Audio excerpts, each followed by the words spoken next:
Speaker, I urge my colleagues to endorse the amendments to Senate Bill 3472. But in talking about this, I want to talk about the process by which we got here. Nothing ever goes as fast in the House of Representatives as we want it to. And I want to commend my colleague, the ranking member on the Education Committee, George Miller, for his historic leadership on child welfare issues. He got here in the 70s, and there was nobody looking after kids. Nobody. There was no focus anyplace in the Congress. So he took it on. He had hearings and hearings and hearings and hearings, and that brought about the bill that passed in 1980. It was called the Adoption Assistance and Child Welfare Act of 1980. Now, when I got here as a child psychiatrist, I looked around and saw there was some stuff to do, and I wrote the Fostering Connections Act, which I authored and passed in the 2008 Congress with strong bipartisan support with the intent of improving the lives of kids in foster care. We continue to look for a way to make this system really function. And although the 1980 Act, through it, the law gave the power to shift resources from temporary out-of-home care toward either providing services to child or his or her family or finding other permanent adoptive homes. One of the key provisions of the Fostering Connections Act was to better provide for educational stability. What we found was that kids constantly were moved and their records were lost, there were long delays, and the single thing that gives them a real chance to make it in the society, that is in education, was being denied by the bureaucracy that sort of thought, well, this is just, we'll get the records there when we get the records there.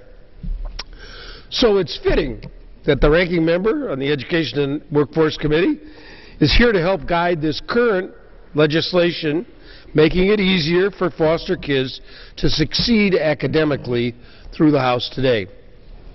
Why is education important? Well, if you go to the same school, you know the people, you find a teacher who might be interested in you, that a parent wasn't interested in you, or you had no one else in the world who was interested in you, but you found a teacher. And that's what the educational system has done to hundreds and hundreds and hundreds of foster kids. Now, we made this common, we thought, well, we'll just write into Fostering Connections a change in federal policy which makes sure that youth maintain some kind of continuity within their school when they're forced to move from home to home. It says, quote, that a state welfare agency must coordinate with educational agencies to ensure that a child remain in the schools in which he or she is enrolled at the time of placement. If remaining in the child's school of origin is not his or her best interest, the state must ensure the child is immediately enrolled in a new school without waiting weeks or months for paperwork. Now, with Fostering Connections, seems like a simple thing to say that kids ought to continue in the same school. As with any law we pass, there's always this implementation period. And as a result, it's taken us several years to figure out the problems and the barriers to successfully implementing this particular provision. Many teachers and school administrators are still unaware of these provisions. Many schools lack any coordinator or coordinating entity to facilitate cross-agency collaboration to serve the best interests of the child. In addition, we have evidence that the Family Education and Privacy Right Act, thank you, is recognized for an additional minute, currently hinders child welfare agencies in their efforts to meet the educational needs of kids in their care. Child welfare agencies have difficulty in obtaining the school records of foster kids. Students miss school for long periods of time, waiting for school records to be transferred. We know that education is a predictor for future adult success.